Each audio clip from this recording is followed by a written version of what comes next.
Բարև ձեզ, հարգելի գործընկերներ, սիրելի մեզ հետևող ժողովուրդ։ Ես իմ ելույթը երկու մասի կբաժանեմ, սկզբից մի փոքր պոզիտիվ կտամ Դալիչին, հետո առարկայական պարոն Ֆարմայան կանդրադառնամ խնդրին։ Երեք խոսվեց համակարգային կոռուպցիայից, ժողովուրդ ջան, եկել եմ մի քիչ ծանոթացնեմ ձեզ։ Այս ընկերը ժողովուրդ ջան, Գագիկ Խաչատրյանի ժամանակ ՊԵԿ-ի վերահսկողության վարչության պետն է, համատեղությամբ ՔՊ ցուցակի 121-րդ համարը, ժողովուրդ ջան, Գևորգ 122, ներողություն, պարոն Հարությունյան, հաջորդը ժողովուրդ ջան, այս վայ կներեք, Սրբազանի հետի նկարն է, ժողովուրդ ջան, Գևորգ Սաղոյանը Սրբազանի հետ, բայց չէ, ժողովուրդ շարունակեմ, Պարոն Կարապետյան, հիշում եք այն հոմպլեքսը, պարոն Ղազյան, որ լույսերը գնում գալի, սու այն խայտառակ պատմությունը։ Պարզվում է, այս Գևորգ Սաղոյան նկարներից հասկանում ես, որ այս հոմպլեքսի տիրոջ ընկերն է, այս մեջտեղինը գերմանացի է, ժողովուրդ, ուրիշ բան չմտածեք։ Հիմի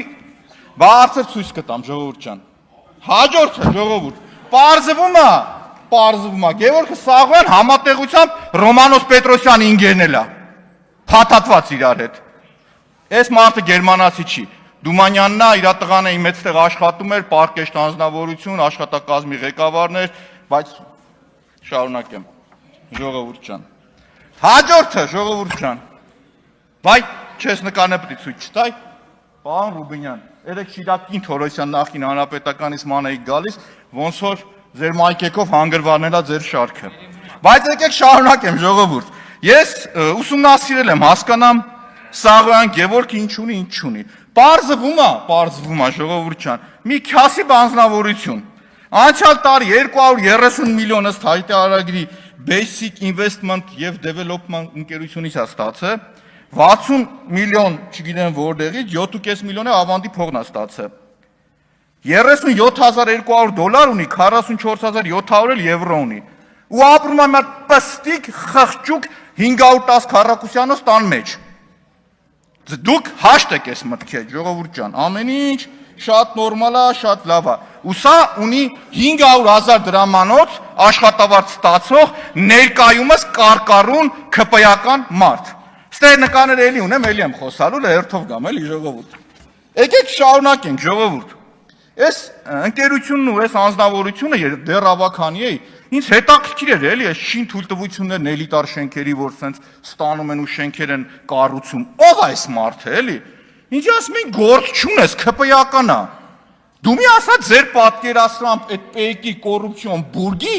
ուղիղ սենց հենասյունն է եղել։ Եթե դուք ասում եք, որ կոռուպացված է թալանչի է, բայց թալանչու հետ խեք եք գրգված նկարվում, ժողովուրդ։ Այսինքն ով ընդունել է ձեր կրոնը, իր հետ հաշտեք, կամ թե ով դրել է այս գլխակը ու ավտոբուսի կողքը նկարվել է, այդ մարդու հետ դուք պրոբլեմ չունեք, ժողովուրդ ջան։ Բայց մի հատ ավելի sense հետաքրքիր պատմություն պատմեմ, ժողովուրդ, այս հեքիաթային բանը մոտիվներով պատմեմ, լինում են երկու ընկերներ, Գևորգ Սաղոյան եւ Արմենը Սաքապետոյան, նախկին ՊԵԿ-ի բարձրաստիճան չինովնիկներ, ժողովուրդ։ Իրար հետ համատեղ հիմնում են ընկերություն, Basic Investment-ը, որի 50%-ը լինում է այս Գևորգինը Սաղոյանը, 33-ը Արմենինը Սաքապետոյան։ Այս Արմենը չի հասկանում, որ գուտի գլխակ դնի, ժողովուրդ ջան, ու սխալվում ասում է, որ բանկային գաղտնիք չկա։ Ու գիտեք ինչ է հետևում։ Ապօրինի գույք, դու թալանչի ես, դու ստորես, դու նենգ ես։ Հետո ժողովուրդ, բա սկզբունքը ուր կորավ ձեր։ Երկուսը նույն ռանգի, երկու քաղաքացիները նույն ռանգի պետական չինովնիկներ են եղել, ժողովուրդ։ Մեկը ձեր շարքերում է, դուք հաշտ եք իր հետ, մեկը սխալվել է, ճիշտ բանը ասել է ժողովուրդ պետության ռեյտինգի վնաս է, էսի մի արեք էսի, չի կարելի վերջապես, բայց դուք արի ուտես Սաքապետոյանի հետ խնդիր ունեք, ժողովուրդ ջան։ Մի հատ ուրիշ բան ասեմ, պարզվում է, այս մեր Սաղոյան Գևորգը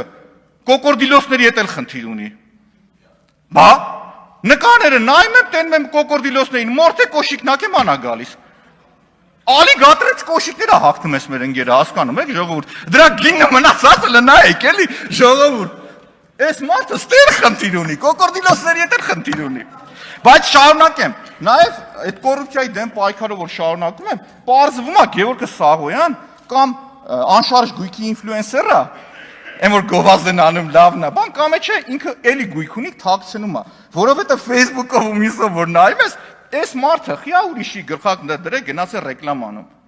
Այս էլ ուրիշ ընկերություն է, որը երկար առիթ կունենամ անդրադառնալու ժողովուրդ։ Բայց հիմի շարունակեմ, էլի։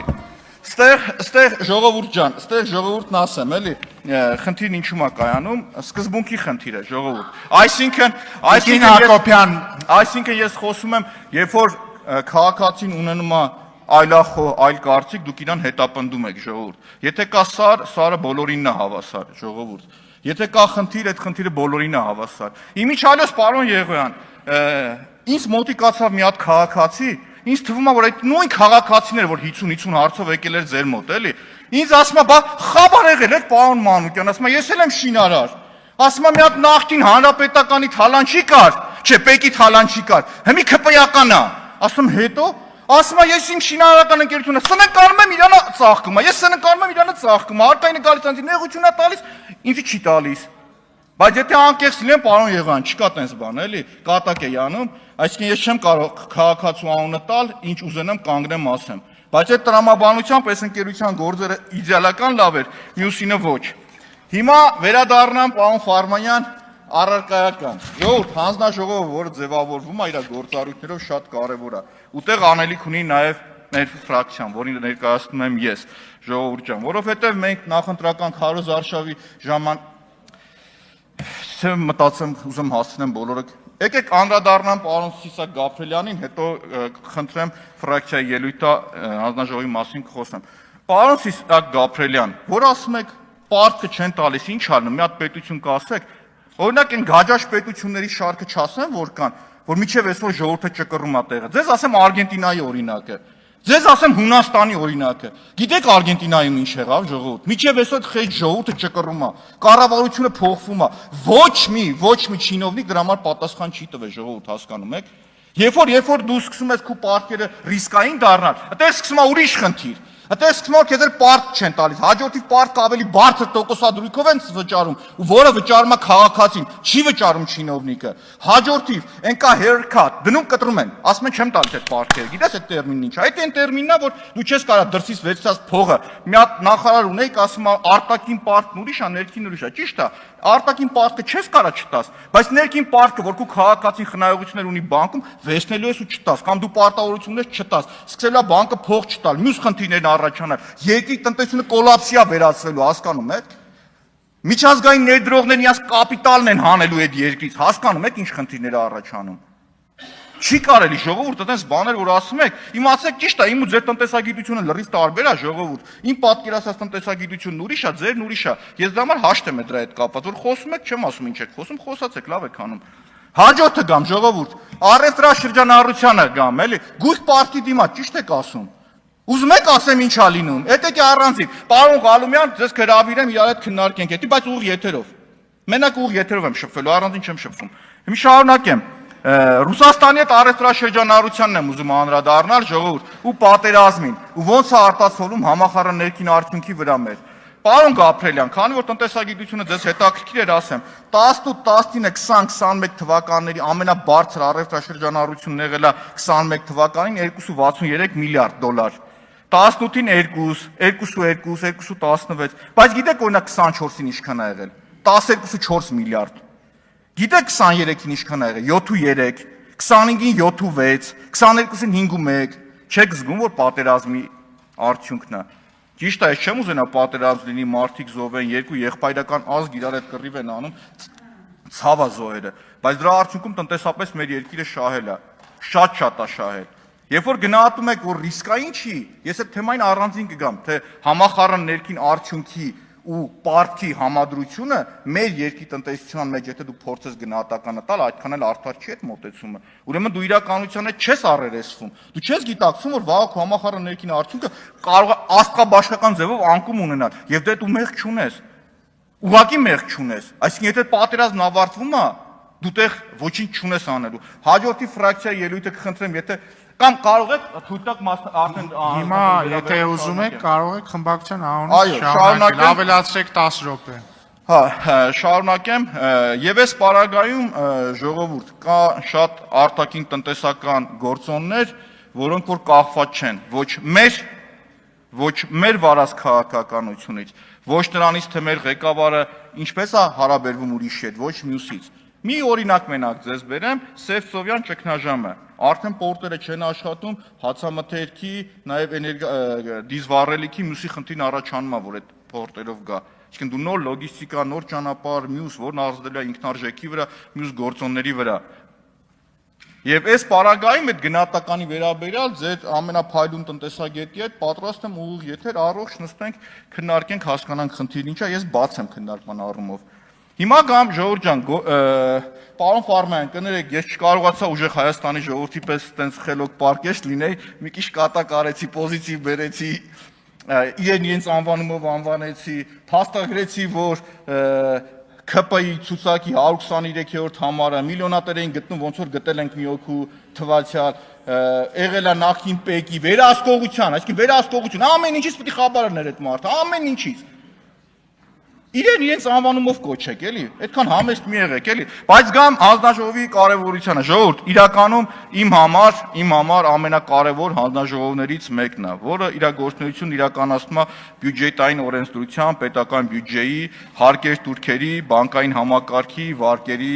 այդ շրջանակում, ժողովուրդ։ Տեսեք, մեր ֆրակցիան դեռ նախընտրական քարոզարշավի ժամանակ իմ գործընկերները մեր դաշինքը խոսք ենք տվել, որ Երևան քաղաքում անթույլատրելի ձևով գույքահարկը շատ բարձրացել է եւ մենք առաջարկել ենք, որ 26 թվականին պետք է չեղարկենք։ Ստեղ մենք քննարկումը նույնպես ունեցել ենք, որ ոչ թե պիտի լինի ամբողջական չեղարկում, այլ պիտի տարանջատվի թացը չորից, այսինքն շքեղության հարկ, ով մարդը, որը վճարունակ է, ինքը պարտավոր է շարունակել թանկ վճարել։ Այն քաղաքացին, որը ի վիճակի չի, այս մարդու համար մենք պիտի ստեղծենք օրենսդրական այնպիսի պայման, որ այդ մարդը չվճարի։ Այդ օրենսդրական նախաձեռնությունը ներկայացվել է մեր ֆրակցիայի կողմից ու շատ արագ։ Առաջինը քննարկենք ժողովրդի հետ,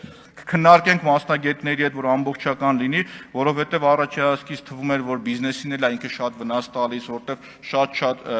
հասարակական նշանակության օբյեկտների գույքարկը բարձրացել է, դա վարձավճարն է բերում թանկացման մյուս, բայց որպեսզի ամբողջական լինի, այդ կներկայացնենք մենք։ Հաջորդը որ կա, ժողովուրդ ջան, խայտառակ կարմիր գծերի օրենքը, որ բերեցիք, դարձեցիք տեղական վճար։